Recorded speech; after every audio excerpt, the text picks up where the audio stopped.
Bitoota 81,2026 akkam jirtu hordoftoota Sibuu Neetwork oduu yeroo kanaa isinitti himna haga xumuraatti waliin turan afeerraa keenya. Dargaggeessi haadhaa fi obboleettii isaa haala sukkanneessaan ajjeese du'aan adabame.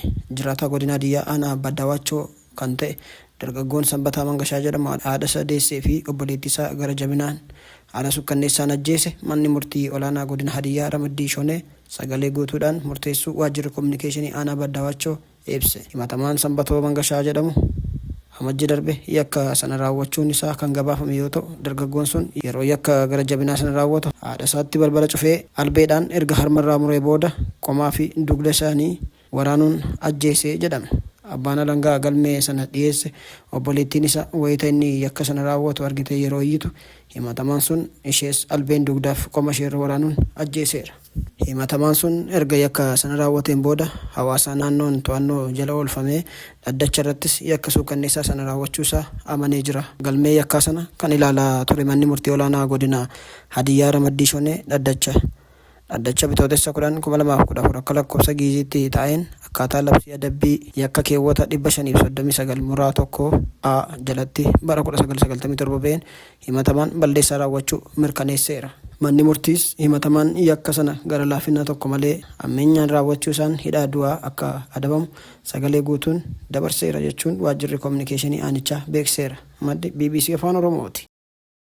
Oduu xumuraan murtii dabaa kennuuf jecha abbaa seeraa mataa fudhatte irratti himatni banamuun dhaga'ame. Abbaan seeraa murtii kennuuf jecha mataa fudhatteetti jedhamte irratti himanni baname. Daayirektoreetiin dhimmoota malaammaltummaa ministeera haqaa abbaan seeraa mana murtii jalqaba federaalaa kan taate Tiyoobistaa Geetaachoo Abarruu yookaan maqaa duraa isheetiin Qaalkidaan jedhamu irratti yakka malaammaltummaa sanaan himannaa baneera. Abbaan alangaa himannaa tajaajila dhiyeessa sana labsii yakka malaammaltummaa murteessuuf ba'e lakkoofsa 801 muraa 2007 keewwata 9 muraa 1A fi muraa 2 jalatti tumamee darbuu ishee caqaseera.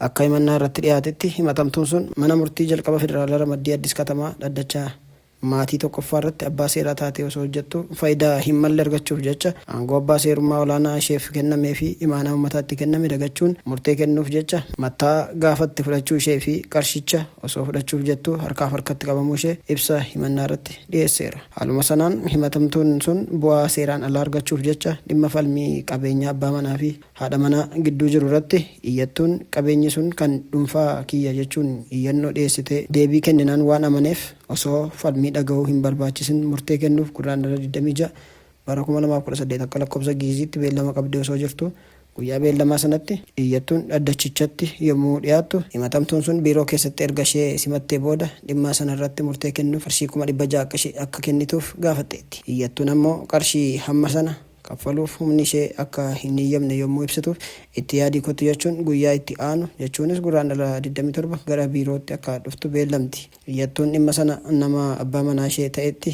kan himte yoo ta'u abbaan manaa ishees qarshii tokko akka isheen hin kaffalle erga gorsee booda guyyaa beellama sanaatti iyyattuun deebitee biiroo yommuu dhiyaattu abbaan seeraa sun qarshii sana fiddee moo jechuun gaafatti. Iyyattuun ammas kaffaluu akka hin dandeenye yommuu ibsitu dhumarratti qarshii 100 akka kaffaltuuf waliigaluun guyyaa sadaffaa irratti jechuun guraandhala 30 bara 2018tti yommuu qarshii fiddu murteen akka kennamuuf dubbachuu ishee himannicha irratti caqasameera. Sana booda iyyattuun akkuma kanaan dura qaamolee seera kabachiistota beeksiste. Bitootessa 1 bara 2018 qarshii 100 gaafatamte sana biiroo geessite yommuu itti kennitu himatamtuun qarshicha fudhattee osoo keessuu harkaaf harkatti qabamtee jedhan. Sanaanis aangoo abbaa seerummaa ishee seeraan ala fayyadamuun yakka malaammaltummaa cimaan himatamteetti. Dabalataan abbaan alangaa akkaataa sirna adeemsa falmii yakka lakkoofsa 113 muraa tokkootiin akka filannootti labsii yakka malaammaltummaa murteessuuf ba'e lakkoofsa 801 muraa 2007 keewwata 11 muraa 2 irratti hundaa'uun himannaa dabalataa dhiyeesseera.